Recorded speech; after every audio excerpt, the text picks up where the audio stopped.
सच साहेब जी, यह संत रामपाल जी महाराज द्वारा लिखित जीने की राह पुस्तक की ऑडियो बुक है।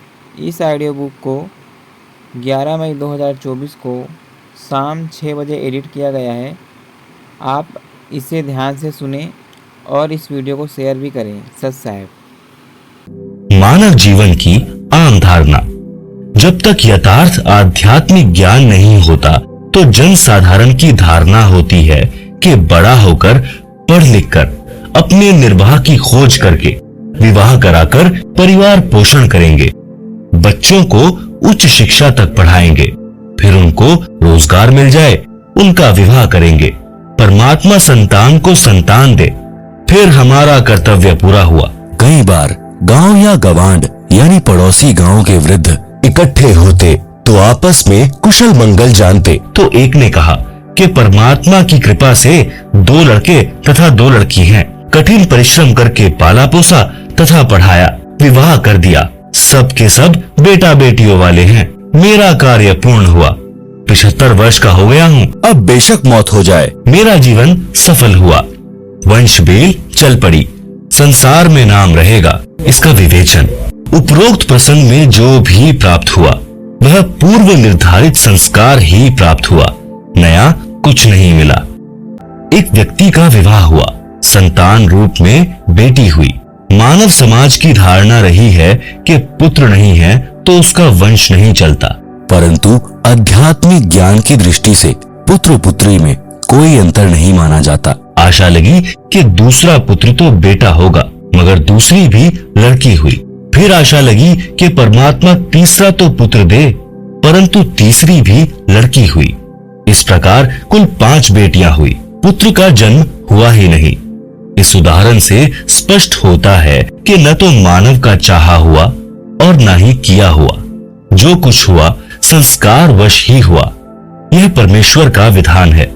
मानव शरीर प्राप्त प्राणी को वर्तमान जन्म में पूर्ण संत से दीक्षा लेकर भक्ति करनी चाहिए तथा पुण्य दान, धर्म तथा शुभ कर्म अवश्य करने चाहिए।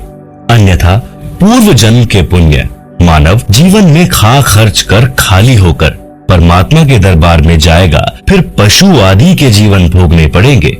जैसे किसान अपने खेत में गेहूं, चना आदि बीजता है, फिर परिश्रम करके उन्हें परिपक्व करके घर लाकर अपने कोठे या कक्ष में भर लेता है। यदि वह पुनः बीज बोकर फसल तैयार नहीं करता है और पूर्व के वर्ष के गेहूं व चने को खा खर्च रहा है, तो वर्तमान में तो उसे कोई आपत्ति नहीं आएगी, क्योंकि पूर्व वर्ष के गेहूं चना शेष हैं, परंतु एक दिन वह पूर्व वाला संग्रह किया अन्न समाप्त हो जाएगा और वह किसान परिवार भिखारी हो जाएगा। ठीक इसी प्रकार मानव शरीर में जो भी प्राप्त हो रहा है वह पूर्व के जन्मों का संग्रह है।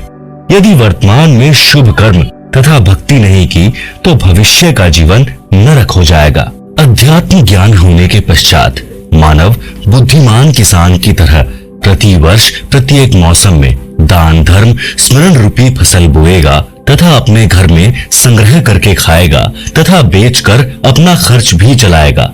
यानी पूर्ण गुरु जी से दीक्षा लेकर उनके बताए अनुसार साधना तथा दान धर्म प्रति समागम में करके भक्ति धन को संग्रह करेगा। इसीलिए परम संत मानव को जीने की राह बताता है। उसका आधार सत्य आध्यात्मिक ज्ञान सर्व ग्रंथों से प्रमाणित होता है। जैसा कि पूर्वोक्त प्रसंग में एक वृद्ध ने बताया कि सर्व संतान का पाल पोस कर विवाह कर दिया। मेरे मानव जीवन का कार्य पूरा हुआ, मेरा जीवन सफल हुआ, अब बेशक मौत आ जाए। विचारणीय विषय है कि उसने तो पूर्व का जमा ही खर्च कर दिया, भविष्य के लिए कुछ नहीं किया, जिस कारण से उस व्यक्ति का मानव जीवन व्यर्थ गया।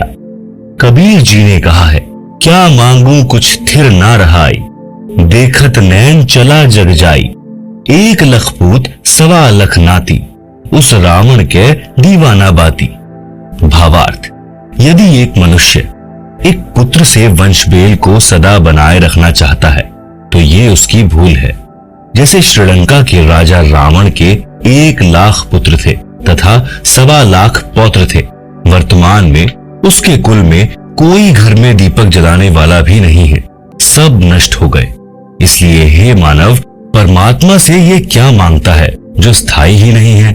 यह अध्यात्म ज्ञान के अभाव के कारण प्रेरणा बनी है। परमात्मा आपको आपका संस्कार देता है, आपका किया कुछ नहीं हो रहा। उस वृद्ध की बात को माने कि पुत्र के होने से, वंश वृद्धि होने से संसार में नाम बना रहता है। एक गांव में प्रारंभ में 4 या 5 व्यक्ति थे। उनके वंश के सैकड़ों परिवार बने हैं। उनका वंश चल रहा है, उनका संसार में नाम भी चल रहा है। परंतु शास्त्रोक्त विधि से भक्ति न करने के कारण परमात्मा के विधानानुसार वह भला पुरुष कहीं गधा बनकर कष्ट उठा रहा होगा। वहां पर गधे के वंश की वृद्धि करके, फिर कुत्ते का जन्म प्राप्त करके, वहां उस कुल की वृद्धि करके, अन्य प्राणियों के शरीर प्राप्त करके असंख्यों जन्म कष्ट उठाएगा।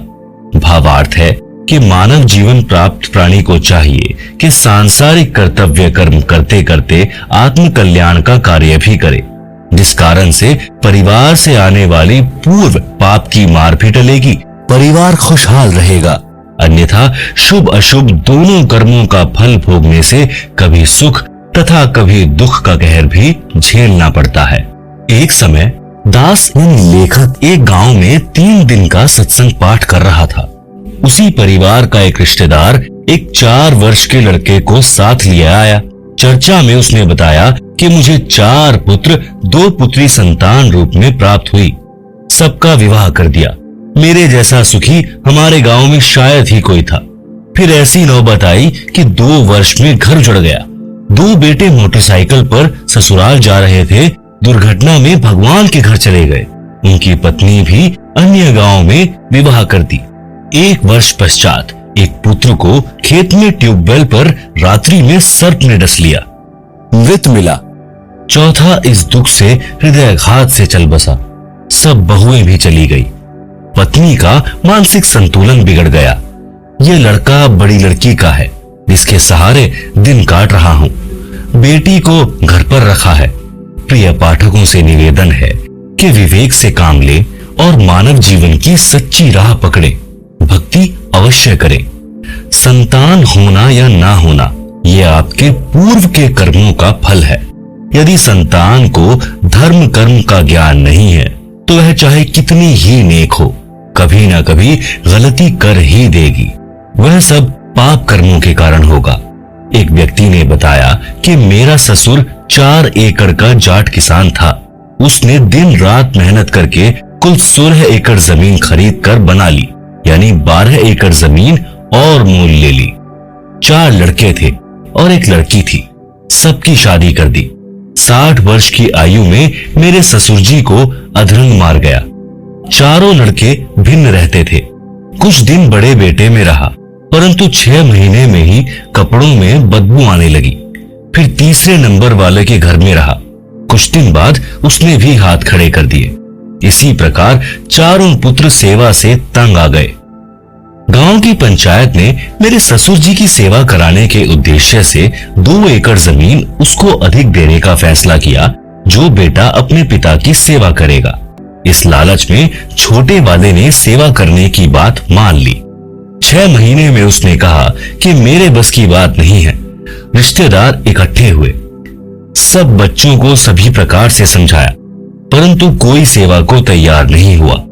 वह भक्त बता रहा था कि मेरा ससुर बोल भी नहीं पा रहा था।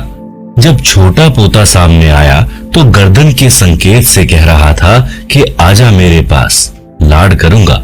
यह भूल पड़ी है। बेटों ने तो कर दी मौज, पोतों की कसर बाकी है। उन 2 एकड़ को ठेके पर देकर उसके लिए एक नौकर रखा। दुर्गति से मरा। विचार करें कि ऐसे कमेरे व्यक्ति को ये भी ज्ञान होता कि भक्ति तथा धर्म के बिना मानव जीवन नरक बन जाता है, तो वह उसके साथ साथ परमात्मा की भक्ति भी करता तथा ऐसी दशा को प्राप्त नहीं होता। बच्चे भी सेवा करते। सत्संग में यही शिक्षा दी जाती है। श्रद्धालुओं को दया धर्म का पाठ पढ़ाया जाता है। आश्रम में सत्संग के दौरान वृद्ध, रोगी, अपंग, छोटे बच्चों सहित माताएं, बहनें, बेटियां आती हैं। आश्रम में पुराने भक्तों तथा भक्तमतियों की ड्यूटी लगाई जाती है। वे आने वाले वृद्धों, रोगियों तथा अन्य असहायों की सेवा करते हैं, उनको स्नान कराते हैं, उनके वस्त्र धोते हैं, भोजनालय से भोजन प्रसाद लाकर पंडाल में बैठों को खिलाते हैं, चाय दूध भी वहीं बैठों को लाकर देते हैं।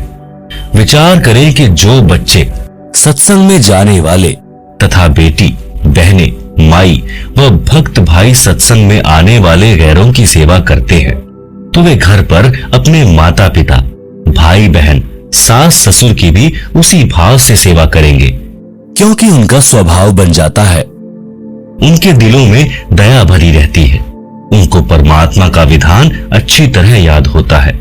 जैसा कि पूर्व में प्रसंग है कि एक कमेरे किसान को अधरंग मारना और बच्चों द्वारा अनदेखा करना। यदि वे लड़के तथा बहुएं सत्संग में जाते तो वे अपने पिता की बहुत सेवा करते। यदि वह किसान परमात्मा की भक्ति करता तो उसका शरीर स्वस्थ रहता और उसकी भक्ति के कारण भजन के तेज से प्रभावित होकर परिवार अपने आप आदर करता है। उदाहरण के लिए साधु संत भक्ति ही करते हैं, जिस कारण गांव का गांव उनका सेवा सत्कार करता है। इसी प्रकार भक्ति करने से परमात्मा की शक्ति अपने आप अन्य को प्रेरित करके भक्त के अनुकूल परिस्थिति बना देती है। इसीलिए भक्ति करने की प्रेरणा संतजन देते हैं। सत्संग से जीने की राह अच्छी बनती है। कबीर परमेश्वर ने फिर बताया है, काया तेरी है नहीं, माया कहां से होए, भक्ति कर दिल पाक से, जीवन है दिन दोए।